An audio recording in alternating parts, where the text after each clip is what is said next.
Hi friends, welcome back to G K Ganu's kitchen. ಇವತ್ತು ನಾನು carrot ಪಲ್ಯನ ಮಾಡ್ತಾ ಇದ್ದೀನಿ. ಈ ಕ್ಯಾರೆಟ್ ಪಲ್ಯ ಸೈಡ್ ಡಿಶ್ ಆಗಿ ತುಂಬಾ ಚೆನ್ನಾಗಿ ಇರುತ್ತೆ. ಮೊದಲು ಈ ಪಲ್ಯನ ಮಾಡೋದಕ್ಕೆ ನಾನು 1/4 kg ಅಷ್ಟು ಕ್ಯಾರೆಟ್ನ ತೊಗೊಂಡಿದ್ದೀನಿ. ಇದ್ರ ಮೇಲಿರುವಂಥ ಸಿಪ್ಪೆನೆಲ್ಲ ತೆಗೆದ್ಬಿಟ್ಟು ನೀಟಾಗಿ ಕ್ಲೀನ್ ಮಾಡಿ ಕ್ಯಾರೆಟ್ನೆಲ್ಲ ಈ ಥರ ಸಣ್ಣ ಸಣ್ಣ ಪೀಸಾಗಿ ಕಟ್ ಮಾಡಿ ಇಟ್ಕೊಂಡಿದ್ದೀನಿ.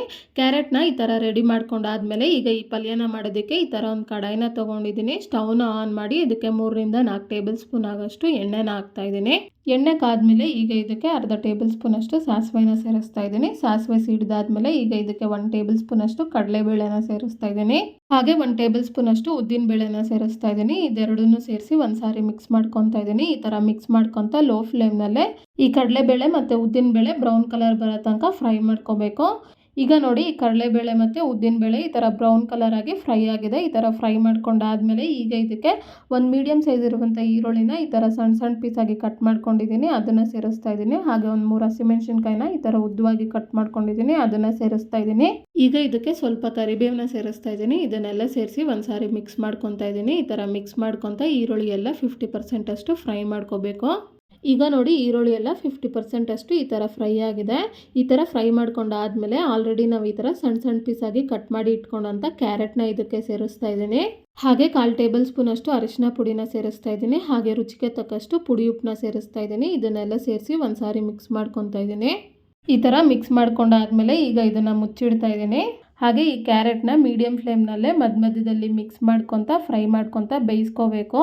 ಹಾಗೆ ಈ ಕ್ಯಾರೆಟ್ ಬೇಯೋದಕ್ಕೆ ನೀರನ್ನ ಸೇರಿಸಬಾರ್ದು. ನೀರನ್ನ ಸೇರಿಸಿದ್ರೆ ಪಲ್ಯದ ರುಚಿ ಹೊಟ್ಟೋಗುತ್ತೆ. ಹಾಗೆ ಕ್ಯಾರೆಟ್ನಲ್ಲಿರುವಂಥ ಎಕ್ಸ್ಟ್ರಾ ವಾಟರ್ನಲ್ಲೇ ಕ್ಯಾರೆಟ್ ಎಲ್ಲ ಚೆನ್ನಾಗಿ ಬೇಯುತ್ತೆ. ಈಗ ನೋಡಿ 5 ನಿಮಿಷ ಆಗಿದೆ. ನೋಡಿ, ಕ್ಯಾರೆಟ್ ಎಲ್ಲ ಈ ಥರ ಫ್ರೈ ಆಗಿದೆ. ಈಗ ಒಂದ್ಸಾರಿ ಇದನ್ನು ಮಿಕ್ಸ್ ಮಾಡ್ಕೊತಾ ಇದ್ದೀನಿ. ನೋಡಿ, ಈಗ ಕ್ಯಾರೆಟ್ ಬೆಂದಿದೆಯಾ ಇಲ್ವಾ ಅಂತ ಚೆಕ್ ಮಾಡ್ಕೊಳ್ಳೋಣ. ಈಗ ಈ ಥರ ಒಂದು ಕ್ಯಾರೆಟ್ ಪೀಸ್ನ ತೆಗೆದು ನೋಡಿ ಕೈನಲ್ಲಿ ಈ ಥರ ಪ್ರೆಸ್ ಮಾಡ್ತಾ ಇದ್ದೀನಿ. ನೋಡಿ, ಕ್ಯಾರೆಟ್ ಎಲ್ಲ ಈ ಥರ ಮೆತ್ತಗೆ ನೀಟಾಗಿ ಬೆಂದಿದೆ. ಈಗ ಉರಿನ ಫುಲ್ಲು ಲೋ ಫ್ಲೇಮ್ನಲ್ಲಿ ಇಟ್ಕೊಂಡು ಈಗ ಇದಕ್ಕೆ 1 ಕಪ್ ಅಷ್ಟು ತೆಂಗಿನ ತುರಿನ ಸೇರಿಸ್ತಾ ಇದ್ದೀನಿ. ಹಾಗೆ ಸಣ್ಣದಾಗಿ ಕಟ್ ಮಾಡಿದಂಥ ಕೊತ್ತಂಬರಿ ಸೊಪ್ಪನ್ನ 1 ಟೇಬಲ್ ಸ್ಪೂನ್ ಅಷ್ಟು ಸೇರಿಸ್ತಾ ಇದ್ದೀನಿ. ಇವೆರಡನ್ನೂ ಸೇರಿಸಿ ಒಂದ್ಸಾರಿ ಮಿಕ್ಸ್ ಮಾಡ್ಕೊತಾ ಇದ್ದೀನಿ. ನೋಡಿ, ಈ ಥರ ಚೆನ್ನಾಗಿ ಮಿಕ್ಸ್ ಮಾಡಿಕೊಂಡ್ರೆ ಸಾಕು. ಈಗ ಸ್ಟವ್ನ ಆಫ್ ಮಾಡ್ತಾ ಇದ್ದೀನಿ. ಈಗ ತುಂಬಾ ಟೇಸ್ಟಿಯಾದಂಥ ಕ್ಯಾರೆಟ್ ಪಲ್ಯ ಈ ಥರ ರೆಡಿಯಾಗಿದೆ. ಇದು ಸೈಡ್ ಡಿಶ್ ಆಗಿ ತುಂಬಾ ಚೆನ್ನಾಗಿರುತ್ತೆ. ಈಗ ಇದನ್ನು ಸರ್ವಿಂಗ್ ಪ್ಲೇಟ್ಗೆ ತೊಗೊತಾ ಇದ್ದೀನಿ. ಹಾಗೆ ನೋಡಿದ್ರಲ್ಲ ಎಷ್ಟು ಈಸಿಯಾಗಿ ಮನೇಲಿರುವ ಪದಾರ್ಥದಲ್ಲೇ ಈ ಕ್ಯಾರೆಟ್ ಪಲ್ಯನ ಮಾಡ್ಬೋದು ಅಂತ.